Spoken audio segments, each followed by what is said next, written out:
Satan's attack against God's memorial. May 8th. In vain they worship me, teaching as doctrines the commandments of men. Matthew chapter 15 verse 9. The enemy has worked in the religious world to deceive people into belief that the law of God can be set aside. He has had long years of experience in this work, for he began with our first parents, using his powers to cause them to distrust God.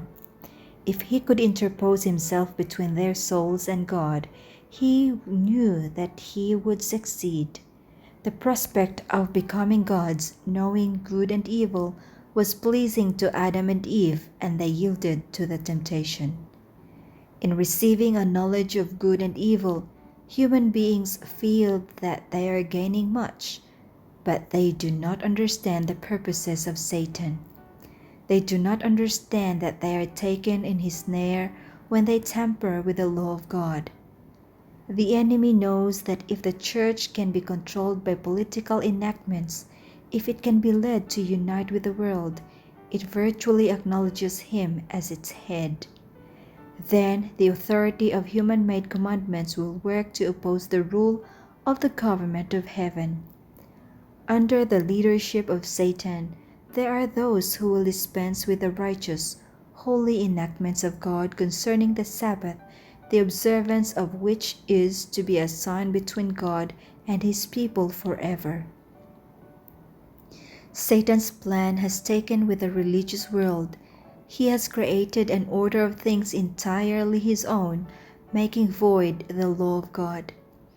Through his deceptive working, he has gained in the professedly Christian world that which he thought to gain in heaven, an abrogation of the laws of Jehovah. Through the Roman power, he has worked to remove God's memorial and has erected a memorial of his own to sever God from his people. Today, the Protestant world is estranged from God by its acceptance of a spurious Sabbath. Not one iota of sacred authority can they find for doing this. Yet, full of zeal, they assert that the Lord's memorial given at creation should be ignored, despised, trampled upon, and the first day of the week take its place. No deeper wound could be inflicted on God than to ignore his holy day and place in its stead a spurious Sabbath that bears no mark of sanctity. God gave the Sabbath to the world to be set apart for his name's glory. He says, "It is a sign between me and you throughout your generations, that ye may know that I am the Lord that doth sanctify you.